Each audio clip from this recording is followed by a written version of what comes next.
Who is ready for a new season of Love is Blind UK? Because your girl is. But before I start this video, the algorithm has been against me, y'all.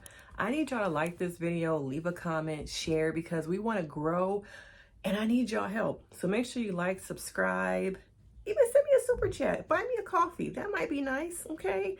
Now, this new season takes us over there, okay, to the UK, and it starts off quite differently. And now, depending on what mindset you are, where you are in your life, and your emotional intelligence, some people are going to find this season a little bit boring thus far, while other of us, the intellectuals, the psychology experts, okay, are loving it. Now, first off, these people seem invested, okay? We're not dealing with the people coming on this show more likely for fame, notoriety, thus far, okay? We're only 4 episodes deep, so I can always change my mind now. But it feels like they're invested in the idea of marriage, relationship past, what's behind this wall blocking us, what's beyond the vacation. And so you see people right away invested, digging deep, being vulnerable, transparent, and that emotional intelligence that we normally don't see in the US version, somehow is over there, okay? Now, when I first started watching, I was expecting a little bit more drama, which you are typically used to from Love is Blind, but I saw like, oh, these people are invested in the concept of marriage long term, okay? And as a therapist, I'm like, ooh, the emotional intelligence, the transparency. A lot of these people have been through some pretty deep things and are not running from it, are not hiding from it. They want their partner to know, I've been through this stuff. This is where I am today. This is where I've been. This is where I've overcome. And this is where I want to go. And I'm telling you that straight up because I want to know, can you handle that? Can you handle my trauma? Can you handle some of the dynamics of my family? Some of the things that I have been through? And where are you in your own life? Okay. I kind of feel like at times, did we fast forward? Did we miss something? Because it just jumped so deep, so quick. And there are parts of me that are just like, ooh, saying I love you so soon, proposing, all of that. But let's get into some of these dynamics. Now, a lot of the characters, a lot of the men seem invested in vulnerability and looking beyond the physical appearance. Now, what we have seen from past franchises of Love is Blind is that there's more investment in how do you look? Now, I'm not going to directly ask you your size, your curves, all of that, but I'm going to go around it. This time, I was like, okay, as much as I want to have myself be physically attracted to somebody, I want to be invested in their emotional health, their emotional wellness. And so I didn't feel like there were a lot of questions that went to the weight or to like how you physically look, but we're going to get to somebody towards another part of this video. But looking at the beginning, I was like, oh, okay, these people are invested in the idea of marriage long term. I want this to be the one and only time I ask someone to marry me. This is what you're getting, okay? And so we get into some of the dynamics of these couples. And if you have not watched, there's going to be a lot of spoilers of who the couples are. And this time this year, your girl got the names, okay? I know if you've been here for quite some time, I'm not the best with names, but I got them down, all right? Now, the first couple we have are Bobby and Jasmine, okay? Now, Bobby is in the mental health field. Sorry, y'all got me, okay? Jasmine is in the mental health field, and Bobby is in luxury sales on a cruise ship. So my biggest concern for them is that the lifestyle difference. She's on the mainland, her job is more stationary, and he's out there going to different countries. He's on a cruise ship probably for weeks, months at a time. And although he says that that is not his long-term goal, how easy is it going to be for him to jump from that career into something more mainland where he is able to just be with somebody? Also, the way that Jasmine kind of, cut off, who was her person? Maybe it was Sam. The way she cut off Sam, just like, it was a little bit cold. And I'm like, okay, let me save that back here at the nap. Okay, let me say that back here because I think that's gonna come back up. And there are times where I feel like she's a little bit materialistic So I'm also going to put that back here. So I'm concerned about the longevity and the long term. Once they get back from this bubble of Greece, what's it going to be like once we are actually together and his career is like, oh, I got to go on a ship for a couple of months and you're here in the mainland. Is it really going to work? Okay. Now, moving on to Steve and Sabrina. Steve falls very hard, very quickly. And that is a lot of people. And so the main thing here is it just the initial, like, I want to find somebody? Is his, just as much as women, is his clock ticking? Because he wants to have a child. He doesn't want to probably be an old man with a child. So his, to me, biological clock is ticking, okay? And so you have a woman who's like, I don't really feel like I need to have a child. I can be happy without a child, which we're seeing a lot more of. And you have a man who's like, that's just who I am. That's my DNA. That's what I want. I can't see a life without a child. And so for me, I'm like, can you really compromise there? Is he so just wanting to find his person that those, to me, and I want to know your thoughts, red flags were ignored? Because he proposed to her on the first episode.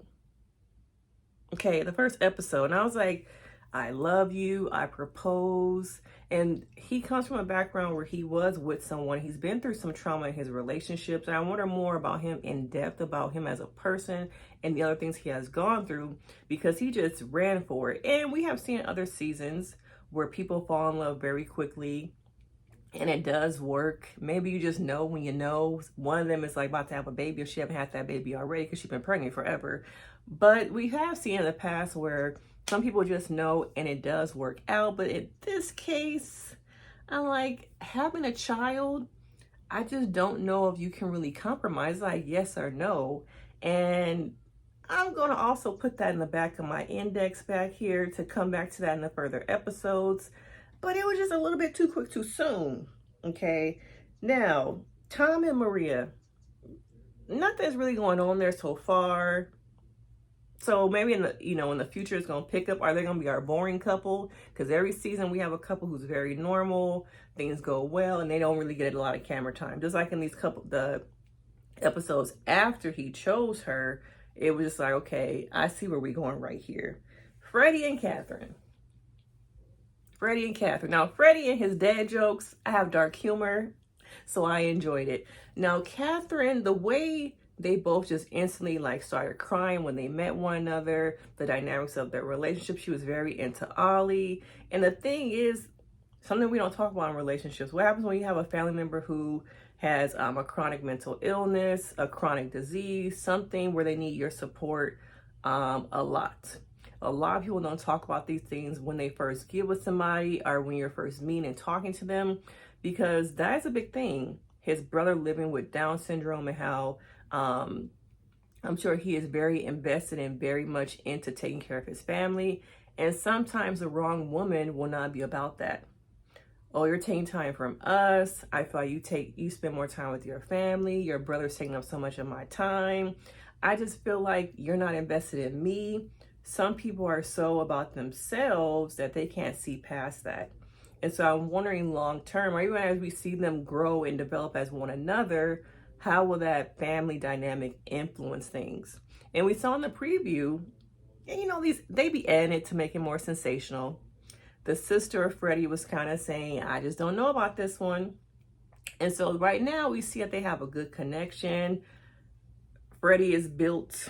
Okay, it's interesting how his career being into the funeral business has stopped him from finding love, but they seem to click. So I'm kind of curious about how things will progress. And when Catherine finally sees Ollie, okay, are things going to pop up like we've seen in previous seasons where you see that person you've been talking to like, oh, I like the person I chose, but hey, what you doing in that swimsuit? What's going on over there? So I'm curious to see how that dynamic plays out. Now, speaking of Ollie, I want to believe that he is who he is. But there are times where I feel like he's emphasizing so much that he fell in love with the emotional capacity of Demi that I'm just like, are you saying that for the cameras? Do you really feel that way? Because so far he seems like she was the one from the beginning. but I'm not quite believing it.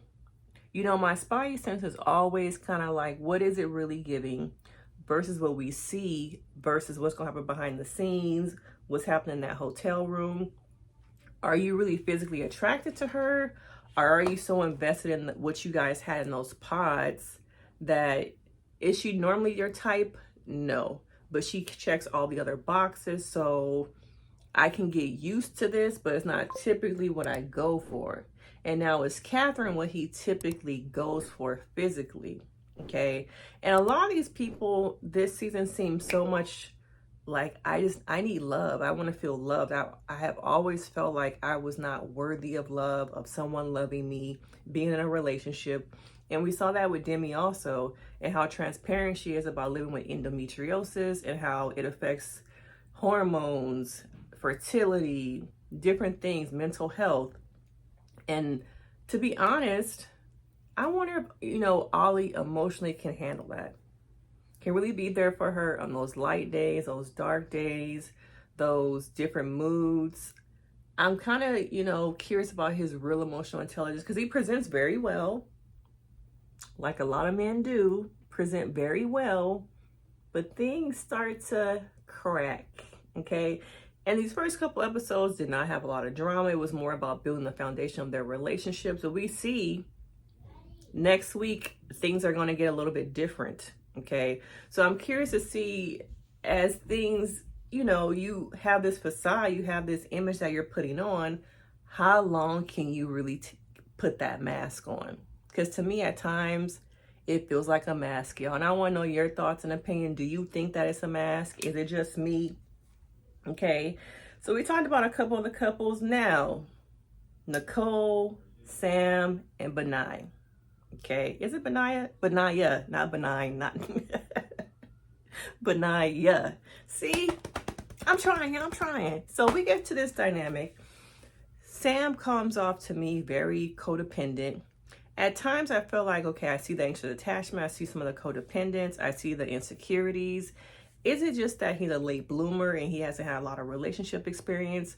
Or is it that he's superficial and these cliche things that he says just gets him caught up? And we saw that thing last season also. And I'm not quite sure what's really going on there, but once he kind of decided Nicole was going to be my person, I was like, are you choosing her just to choose somebody? Do you really need love that bad? Does your codependency show up so much that you're just choosing her just because you want to choose somebody? Okay, and I was very curious about how when he saw her, how he would feel about her physically, because they both seem like two different people.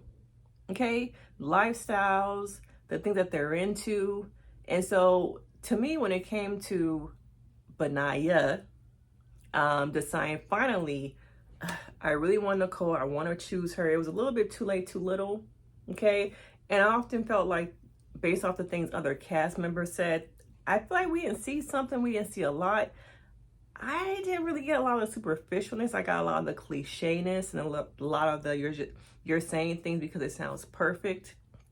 And once again, I'm not sure if that is because he's a late bloomer, he doesn't have a lot of dating experience, or if he's really superficial. Because as we saw towards the end of that last episode, once them doors closed, he said something felt bizarre. She said something felt off. It was probably attraction. I don't think that he was attracted to her, and I think he chose her because he wanted to be chosen himself, and he wanted to choose somebody. And men like that, you have to be wary of because they have so many insecurities that is going to come up in your relationship dynamic, that anxious attachment style. And we don't discuss a lot of men having anxious attachment styles and how that shows up in dynamics. We focus more on women being anxiously attached, where we're seeing men. Okay, and it's going to get messy. Okay, it's going to get messy as we see in the previews. They're going to bring back Sam. They're going to bring back the girls like they always do. So it's starting off a little bit slow. Okay, and it's different because they're focusing more on the relationships, emotional vulnerability, transparency, emotional intelligence, which we don't see over here.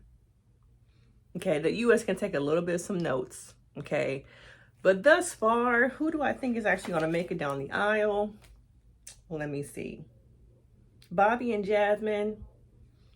Jasmine's a little materialistic.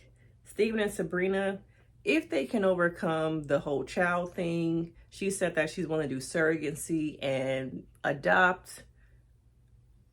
I got my own, y'all. Tom and Marie, I can kind of see it, you know, working. They're from different backgrounds. I wonder how her Muslim religion will play into their dynamics. Freddie and Catherine, Demi and Ollie, and you know, Benaya and Nicole, we might get our little Zach moment from them. It might work out. You just never know with these shows, okay? And the way they edit. But these are just my quick thoughts about the couples. The level of emotional intelligence, vulnerability, and transparency was at the foundation. And I always say as a therapist, you need those things. You need vulnerability. I think you also need trust, communication as the foundation of your relationship. And we have that here. But is it real? And what will happen when the cameras stop rolling and they return to real life? Only a matter of time before we see. But these are just my quick thoughts. Let me know, what do you think thus far? Because of course, we can get into it. Make sure you like, subscribe, send me a super chat. You know, the button is down there. Buy me a little bit of a coffee, a tea, a bag. Okay. And I will see you guys in the next video. Bye.